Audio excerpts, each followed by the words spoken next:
जाता है।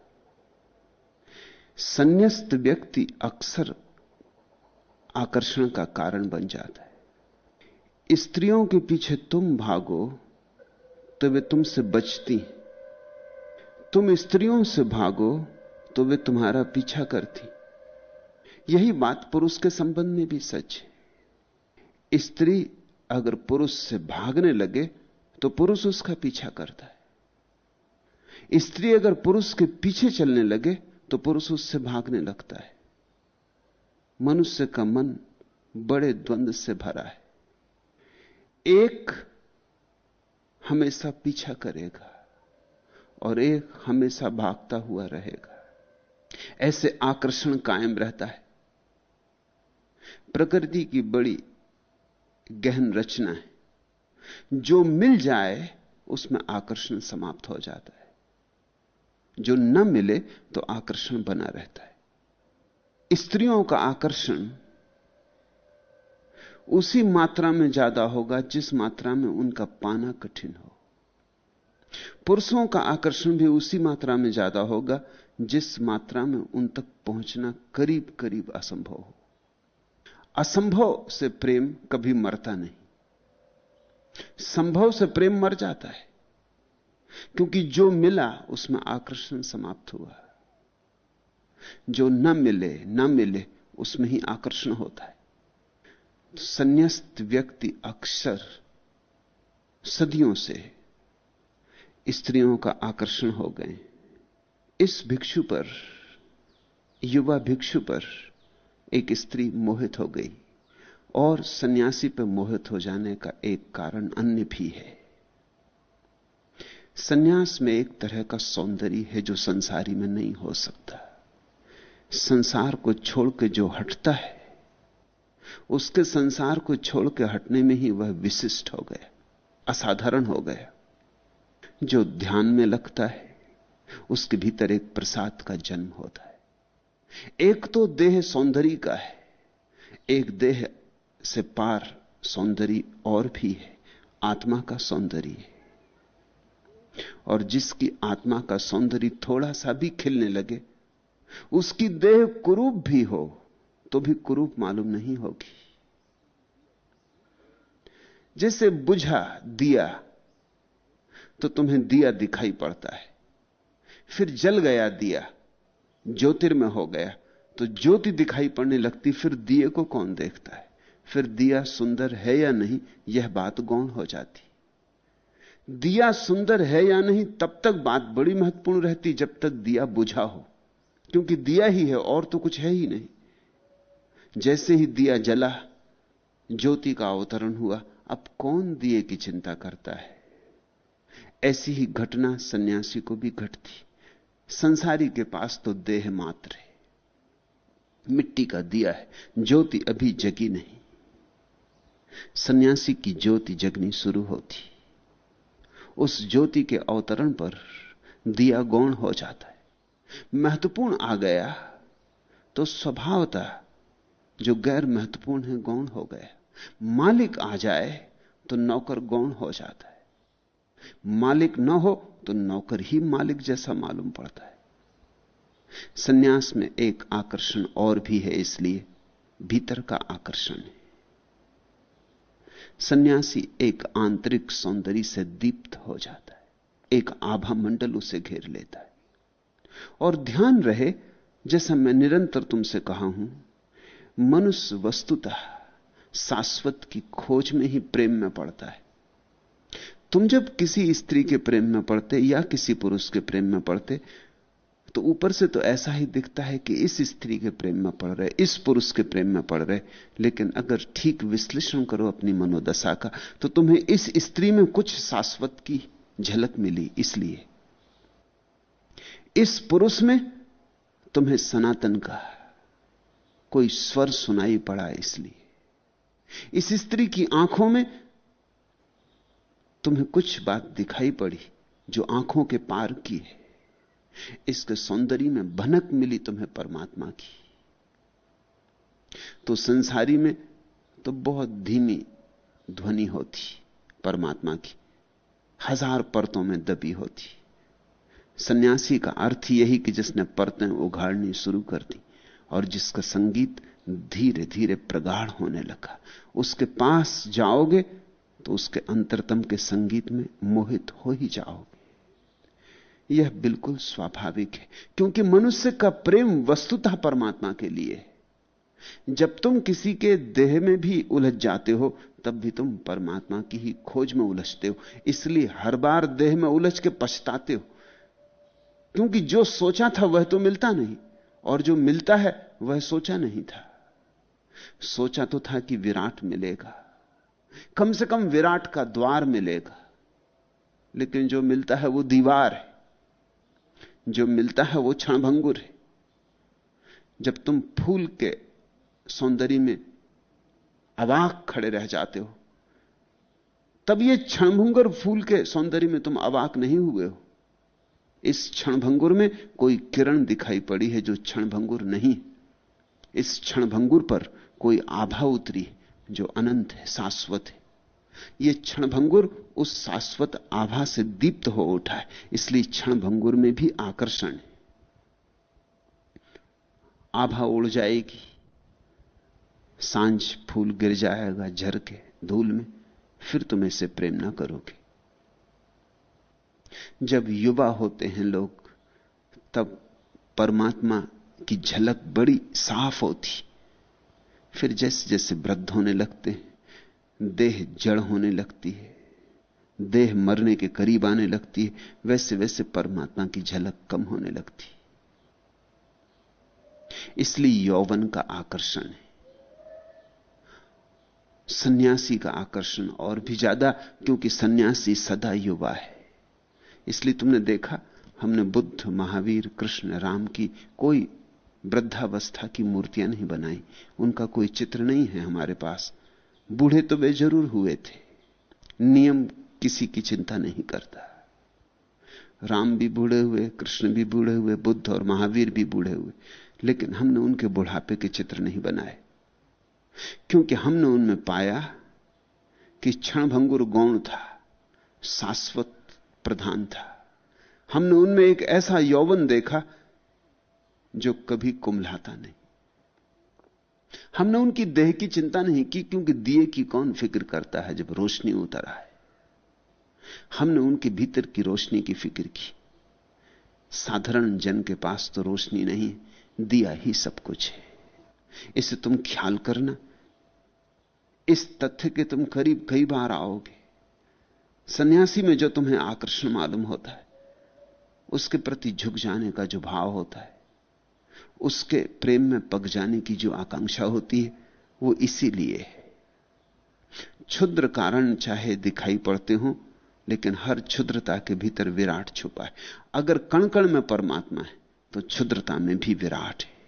एक तरुण भिक्षु पर बुद्ध के एक स्त्री मोहित होकर उसे ग्रस्त बनाने के लिए नाना प्रकार के प्रलोभन थी। दूसरी मन की बात समझो।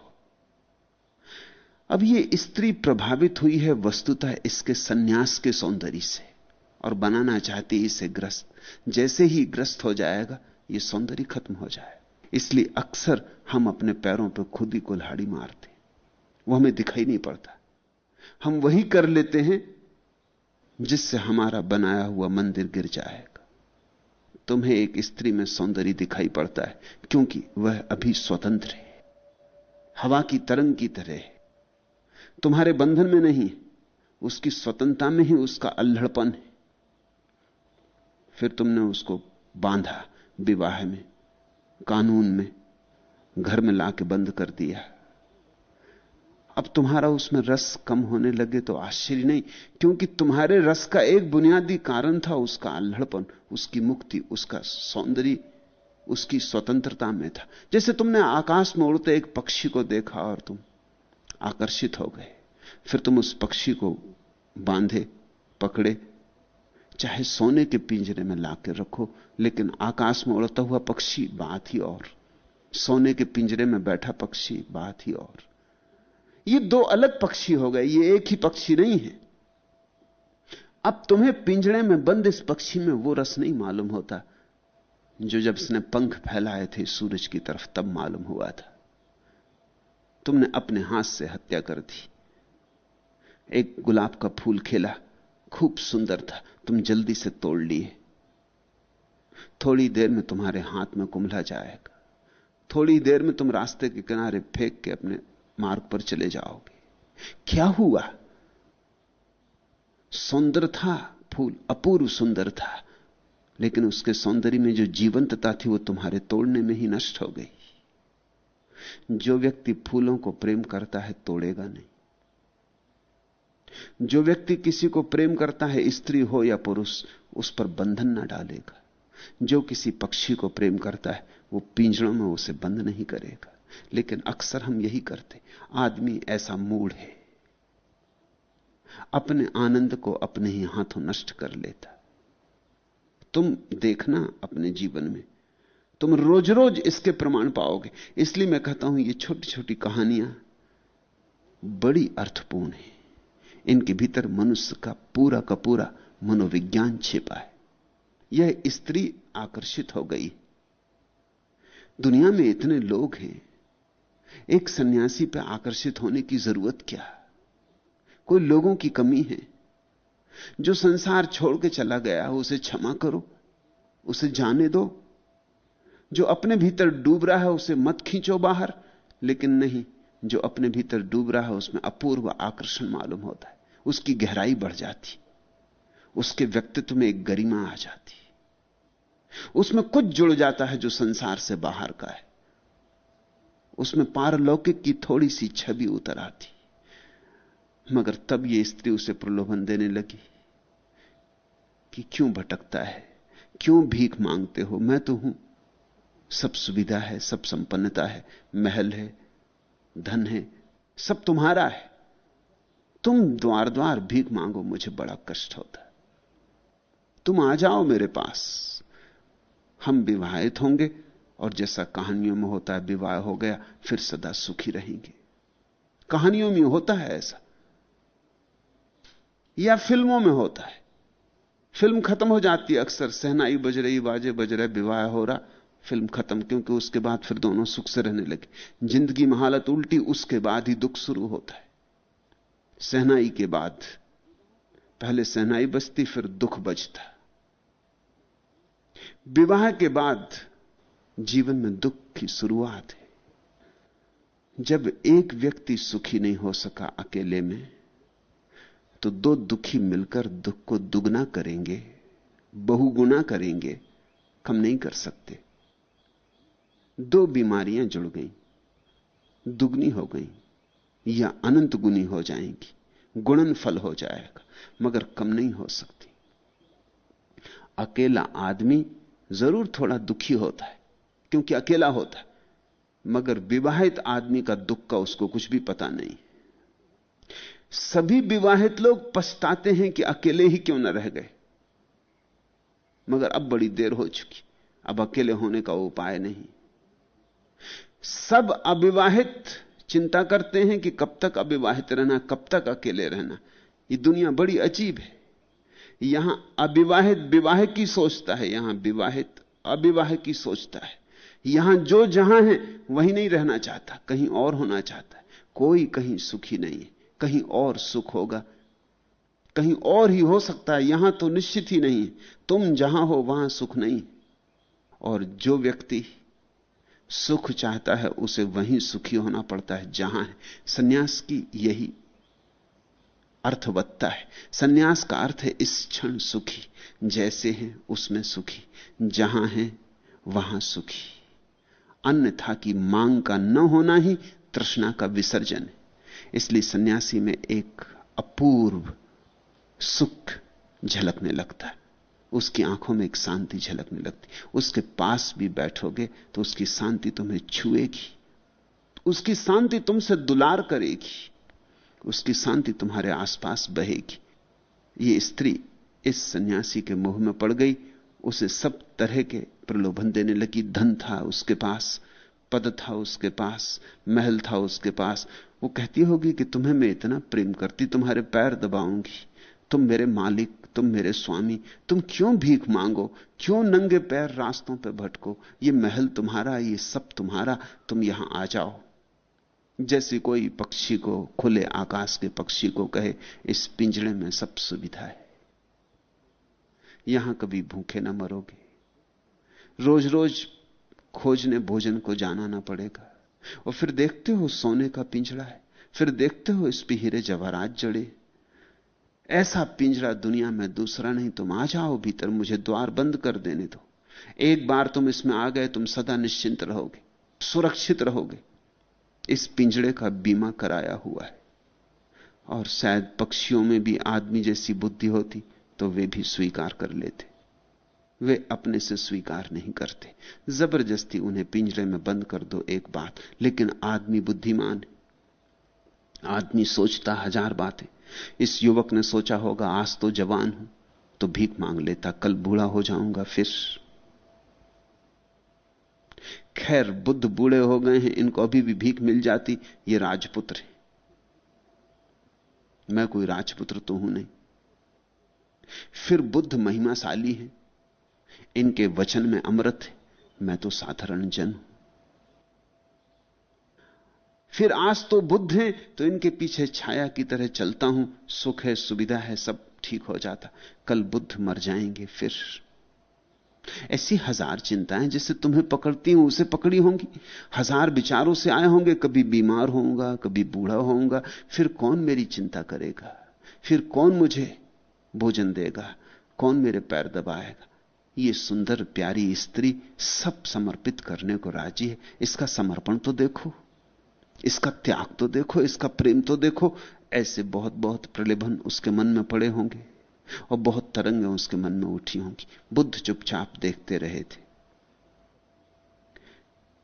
सद्गुरु तभी रोकता है जब तुम अपने से न रुक पाओ। जब तक तुम अपने से रुक सकते हो सद्गुरु न रोकेगा, क्योंकि सद्गुरु का आत्यंतिक अर्थ यही है कि तुम्हें जितनी स्वतंत्रता दी जा सके दी जाए।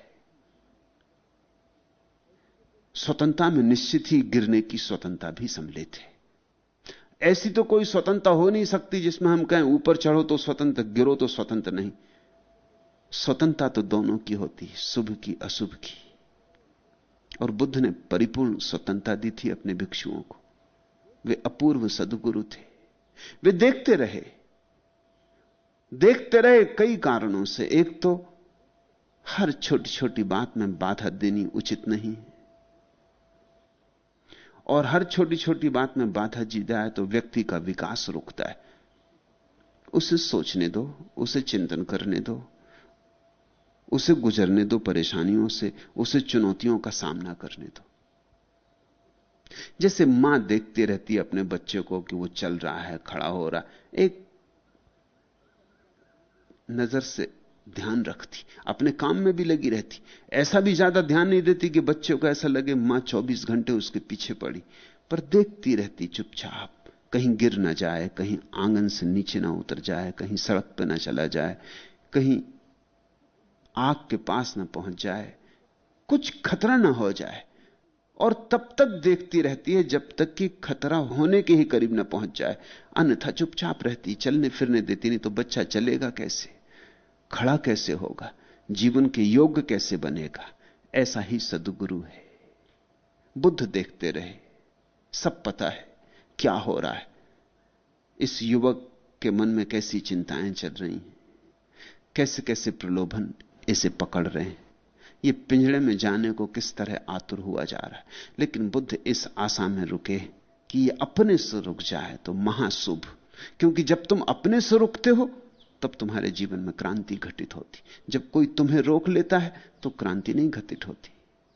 जब तुम अपने से रुकते हो तो तुम्हारा बोध बढ़ता है। जब तुम अपने से एक भूल से बचते हो तो तुम्हारे जीवन में ऊंचाई आती, तुम पहाड़ थोड़ा और ऊपर चढ़ गए। जब कोई दूसरा तुम्हारा हाथ को पकड़ के सहारा देके ऊंचा चढ़ा देता है, ऊंचाई पे तो पहुंच जाते हो, लेकिन ये ऊंचाई उधार होती। और सद्गुरु नहीं चाहता कि शिष्यों की ऊंचाई उधार हो। बुद्ध ने कहा है, बुद्ध पुरुष तो केवल इशारा करते हैं, चलना तो तुम्ही को पड़ता है। इसलिए जब मजबूरी हो जाती तभी अत्यंत विवश अवस्था में सद्गुरु टोकता है। फिर भी टोकने जैसा नहीं होता।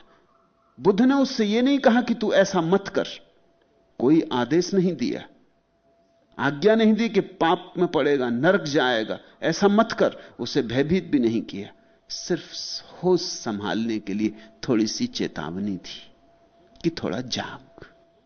फिर जाग के भी तुझे ऐसा ही लगे करना तो जरूर कर, क्योंकि मैं कौन हूं तुझे रोकने वाला। तेरी जिंदगी तेरी, तेरा भविष्य तेरा, तेरी नियति तेरी, लेकिन तुझे प्रेम करता हूं। इतनी चेतावनी मेरी तरफ से, इतनी सलाह मेरी तरफ से, ले तो ठीक, ना ले तो तेरी मर्जी। वह भिक्षु धीरे धीरे अंततः उसकी बातों में आके चीवर छोड़कर ग्रस्त हो जाने के लिए तैयार हो गया। अंततः शब्द पर ध्यान देना। उसने बहुत देर तक लड़ाई की, बहुत अपने को रोकना चाहा, ऐसे जल्दी राजी नहीं हो गया, एकदम से राजी नहीं हो गया। स्त्री ने पुकारा और चल नहीं पड़ा उसके पीछे, जद्दोजहद की, सब तरह से अपने को संभालने की कोशिश की।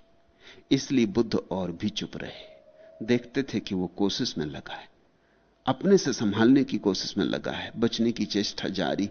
काश अपने से बच जाए तो वे कभी ना बोले होते। अपने से रुक गया होता तो बुद्ध ने ये वचन न कहे होते, ये गाथाएं पैदा न हुई होती। अंततः नहीं रोक पाया, प्रलोभन और वासना प्रगाढ़ हो गई। सुरक्षा, सुविधा ज्यादा बहुमूल्य मालूम होने लगे स्वतंत्रता की बजाय। स्वयं के भीतर जाने की बजाय बाहर की थोड़ी सी सुविधाएं ज्यादा मूल्यवान मालूम होने लगी। जब बुद्ध ने देखा होगा कि अब तराजू का ढंग बदल रहा है, जो पल्ला अब तक भारी था कम भारी हुआ जाता है, जो अब तक कम भारी था भारी हुआ जाता है, इसका चित्त डोल रहा, इसका चित्त संसार की तरफ बहा जा रहा है। जब यह बात बिल्कुल पक्की हो गई होगी बुद्ध को कि अब अगर एक क्षण और देर की गई तो शायद फिर बहुत देर हो जाएगी, तब उन्होंने उस युवक को अपने पास बुलाया, उससे कहा, स्मृति को संभाल, इन वचनों को ख्याल में रखना। निंदा नहीं की, डांटा डपटा नहीं, अपराधी नहीं ठहराया। तू पाप करने जा रहा है, महापाप करने जा रहा है, तुझे नरक की अग्नि में सड़ाया जाएगा, इस तरह के भय नहीं दिए, दंड की घबराहट पैदा नहीं की। कहा क्या? बड़े मीठे शब्द कहे, स्मृति को संभाल। स्मृति बुद्ध का अपना विशिष्ट शब्द है। स्मृति का ठीक वही अर्थ होता है जो मध्य युग में संतों ने सुरति का किया। सुरति स्मृति का ही बिगड़ा हुआ रूप है। कबीर कहते हैं सुरति, नानक कहते सुरति। सुरति को संभालो। क्या है सुरति, क्या है स्मृति? तो स्मृति का अर्थ समझते हो वैसा मत समझ लेना, वो बुद्ध का अर्थ नहीं। तुम्हारा तो अर्थ होता है स्मृति से मेमोरी, याददाश्त, अतीत की याददाश्त। हम कहते हैं फला आदमी की स्मृति बड़ी अच्छी, क्योंकि वो सैकड़ों लोगों के नाम याद रख लेता है। जो किताब एक दफे पढ़ता है भूलता ही नहीं, जो फोन नंबर एक दफे याद कर लिया वो याद सदा के लिए हो गया। 30-40 साल के बाद भी पूछोगे तो वो फोन नंबर बता देगा। जिसकी याददाश्त अच्छी होती उसको हम कहते हैं स्मृतिवान। बुद्ध का वैसा अर्थ नहीं। बुद्ध के स्मृति का अर्थ मेमोरी नहीं है, माइंडफुलनेस है। स्मृति का अर्थ है जागा हुआ, स्मरण को उपलब्ध। अतीत की स्मृति नहीं, वर्तमान की स्मृति। अभी मैं क्या कर रहा हूं, अभी मुझसे क्या हो रहा है, यह होशपूर्वक करने का नाम स्मृति है बुद्ध के वचनों में। जो मैं करने जा रहा हूं वो करने योग्य है, करने योग्य नहीं है। पहले भी मैंने इस तरह के कृत्य किए हैं, उनका क्या परिणाम हुआ है, उनसे मैं कहां पहुंचा, क्या मैंने पाया। पहले भी मैंने ऐसे कृत्य किए और पछताया हूं, अब फिर वही कृत्य कर रहा हूं, फिर पछताऊंगा। पहले मैंने कृत्य किए हैं और कस्में खाई कि अब कभी ना करूंगा, और फिर करने चला। इस सारी बोध दशा का नाम स्मृति। अपने को झंझोड़कर, जगाकर, तंद्रा से चौंकाकर स्थिति को पूरा का पूरा अवलोकन करना, और फिर उस अवलोकन के ही आधार पर कृत्य में उतरना। साधारणतः हम अवलोकन नहीं करते, हम तो उतर जाते अंधे की तरह। हमें कोई भी फुसला लेता है, हमें कोई भी आकर्षित कर लेता है। हमारे भीतर कोई केंद्र ही नहीं है। हम बिल्कुल ऐसे सूखे पत्ते हैं कि हवा जहां ले जाए चले जाते। यह लकड़ी का एक टुकड़ा है जो सागर में तैर रहा, न कोई दिशा न कोई गंतव्य, तरंगें जहां ले जाएं। एक स्त्री मिल गई रास्ते पर और उसने कहा मैं तुम्हें प्रेम करती हूं, और तुम मंदिर जा रहे थे और तुम भूल गए मंदिर, और यह अजनबी स्त्री, कभी पहले मिले भी ना थे, ना इसे जानते हो, और एक क्षण में लोभ पकड़ा, वासना पकड़ी, तुम एक अंधेरे में खो गए, तुम्हारी स्मृति धुंधली हो गई। बुद्ध ने कहा स्मृति को संभाल, होश को जगा। पागल, पापी नहीं कहा बुद्ध ने, कहा पागल। फर्क समझना। साधारणतः तुम्हारे धर्मगुरु कहेंगे पापी। पापी में निंदा हो गई, अपमान हो गया। निंदा और अपमान से कहीं कोई रूपांतरित होता है।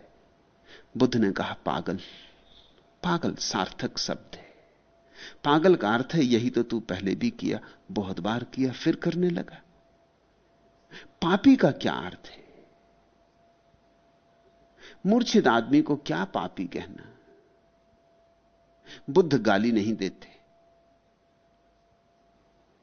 बुद्ध चिकित्सक है, उपचार करते, उपाय करते। अब बीमार आदमी को पापी कहने से क्या फायदा? बीमार आदमी को उसकी बीमारी के बाहर लाना है, उसको हाथ का सहारा चाहिए।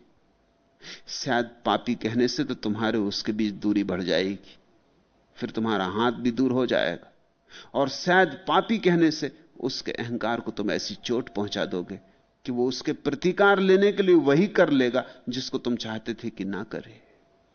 सोच समझ के एक एक शब्द का उपयोग करना चाहिए। बुद्ध तो एक एक शब्द होश पूर्वक बोलते हैं। कहा पागल, ऐसे ही तू पूर्व में भी गिरा है। ये कोई नई तो बात नहीं, नई होती तो छम में भी थी। तू पहले भी तो ऐसे गिरा है और बार बार पछताया है, अब फिर वही करेगा। भूल भी करनी हो तो कुछ नई करनी चाहिए, तो कुछ लाभ होता है।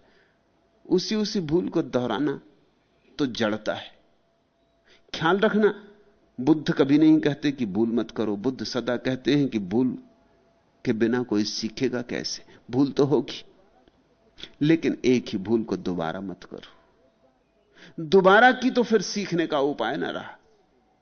एक बार करो और सीख लो, उससे जो सीखना हो निचोड़ ले लो, उस निचोड़ के आधार पर जीवन को निर्मित करो। फिर दोबारा करने का तो मतलब है कि सिखावन नहीं ली। और हम तो एक एक भूल हजारों बार करते। तुमने क्रोध कल भी किया था, परसों भी किया था, उसके पहले भी किया था। जीवन भर से क्रोध कर रहे हो और हर बार क्रोध करके सोचा अब नहीं करेंगे, बहुत हो गया। आखिर बहुत एक सीमा होती है हर बात की। अब पक्का निर्णय है, अब क्रोध नहीं करेंगे, और फिर किसी ने धक्का दे दिया, फिर किसी ने घाव छू दिया, और फिर एक क्षण में तुम आग बबूला हो गए। भूल गए सब पछतावे, भूल गए सब वचन जो तुमने अपने को दिए, भूल गए कस्में जो तुमने ली थी। एक क्षण में फिर आग भभकी, फिर वही हो गया। ऐसे अगर तुम बार बार वही वही करते रहे तो एक वर्तुल में घूमते रहोगे। तुम्हारा जीवन रूपांतरित कैसे होगा? क्रांति कैसे घटेगी? तो बुद्ध ने कहा पागल, ऐसे तो तू पूर्व में भी गिरा और बार बार पछताया, फिर वही, अब फिर वही। भूलों से सीख, स्मृति को संभाल। सुनते हो इन प्यारे वचनों को? इनमें कहीं निंदा नहीं, इनमें सहारे के लिए बढ़ाया गया हाथ है, इसमें जागरण के लिए पुकार है। कहीं कोई अपमान नहीं, कहीं कोई नरक का भय नहीं, और कहीं कोई स्वर्ग का प्रलोभन नहीं। मुसलमान फकीर स्त्री हुई राबिया। एक बार लोगों ने देखा कि वो रास्ते पे भागी जा रही, एक हाथ में उसने मसाल ले रखी जलती हुई, और दूसरे हाथ में एक पानी से भरा हुआ घड़ा ले रखा है। लोग पूछने लगे, राविया क्या पागल हो गई? बाजार में ये मसाल और पानी का भरा घड़ा लेके कहां जा रही हो? उसने कहा, मैं उस धर्म को आग लगाने जा रही हूं जो स्वर्ग का आश्वासन देता है। मैं स्वर्ग को आग लगा देना चाहती हूं और नरक को पानी में डुबा देना चाहती हूं, क्योंकि धर्म लोभ दे स्वर्ग का और भय दे नरक का, तो धर्म ही ना रहा। यह तो राजनीति हो गई, यह तो बड़ी क्षुद्र राजनीति हो गई। लेकिन यही तुम्हारे तथाकथित धर्म कर रहे हैं। बुद्ध ने यह नहीं किया। बुद्ध ने सिर्फ इतना ही कहा, संभल जाओ। संभलने में सुख है निश्चित, गिरने में दुख है निश्चित, लेकिन परिणाम की तरह नहीं। संभलने में सुख है, संभलने का स्वभाव सुख है, और गिरने में दुख है, गिरने में चोट लगती, गिरने का स्वभाव दुख है। ऐसा नहीं कि गिरोगे तो फिर कभी तुम्हें दुख मिलेगा भविष्य में, किसी जन्म में, और अभी होश संभालोगे तो किसी भविष्य में स्वर्ग जाओगे। यह तो हद हो गई पागलपन की। लेकिन इसी तरह की बातें कही गई। अभी आग में हाथ डालोगे, अगले जन्म में जलोगे, ये क्या बात हुई? अभी हाथ डालोगे, इसी हाथ के डालने में जलना हो जाए। अभी फूल छुओगे, अभी हाथ में सुगंध आ जाएगी। ऐसा ही है जीवन। जीवन नगद है, उधार नहीं।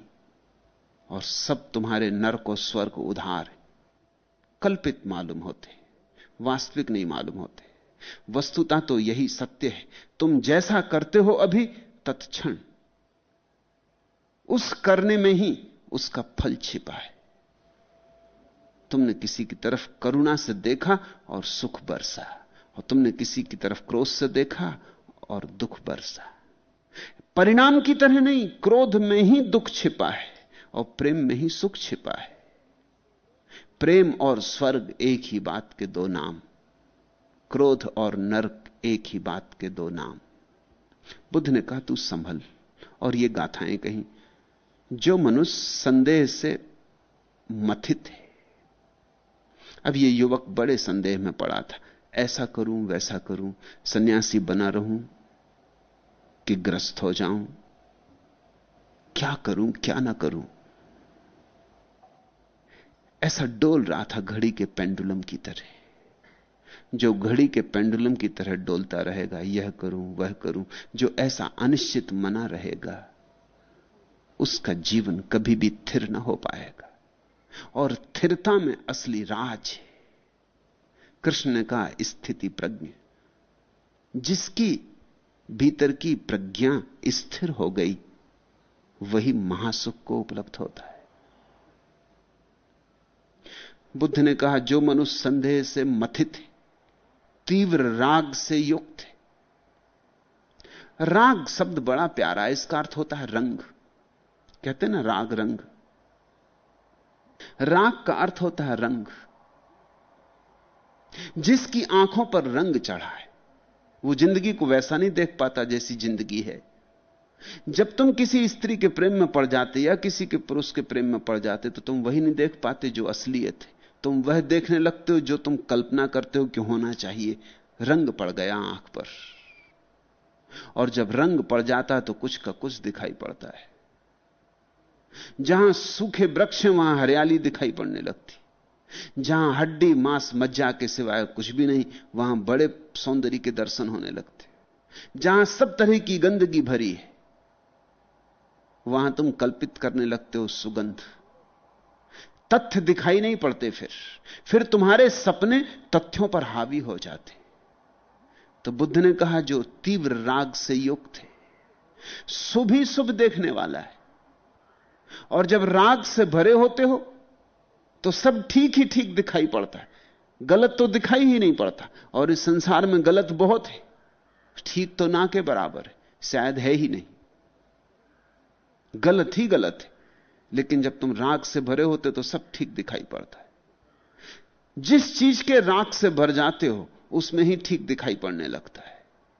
और ठीक यहां कुछ भी नहीं। यहां ठीक हो कैसे सकता है? यहां मृत्यु प्रतिपल खड़ी है तुम्हें घेरे हुए। यहां ठीक कुछ हो कैसे सकता है? यहां सब क्षणभंगुर है, पानी के बबूले जैसा है। ठीक कुछ हो कैसे सकता है?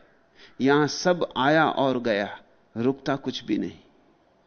यहां सुख संभव नहीं, यहां दुख ही संभव है, ठीक यहां कुछ भी नहीं।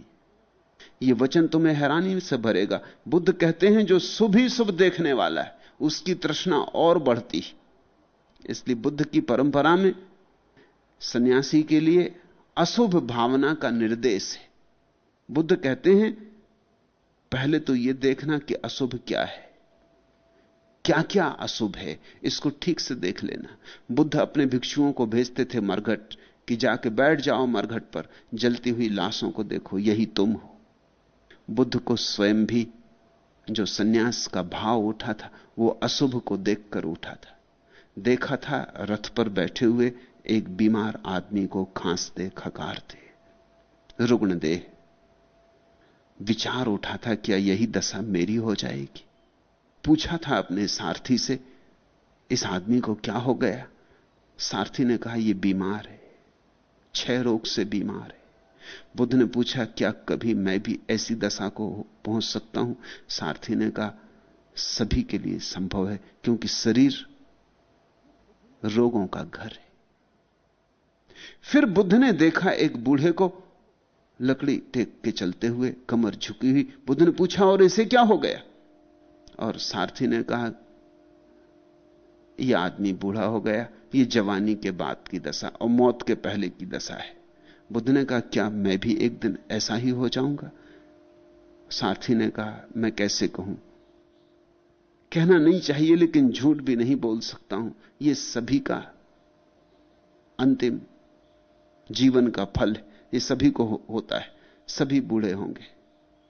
और तब बुद्ध ने एक लाश देखी, एक आदमी की लाश देखी, लोग उसे मरघट ले जा रहे थे, कहते होंगे राम राम सत्य।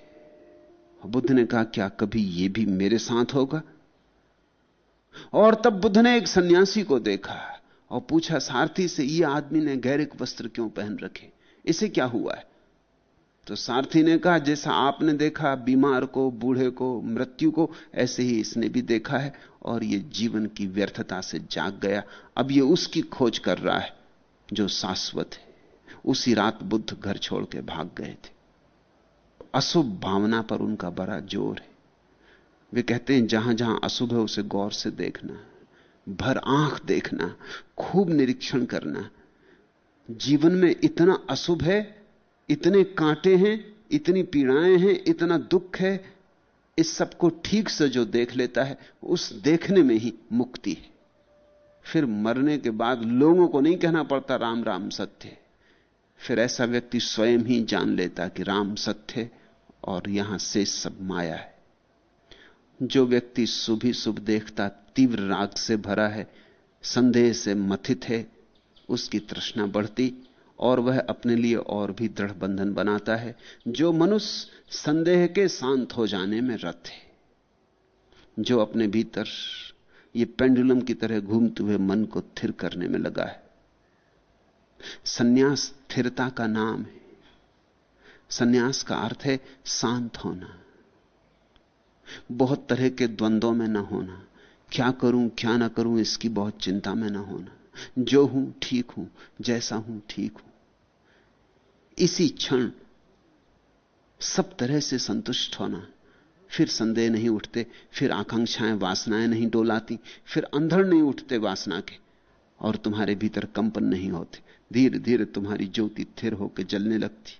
जो सदा सचेत रहकर अशुभ की भावना करता है वह मार के बंधन को छिन्न करेगा और तृष्णा का विनाश करेगा।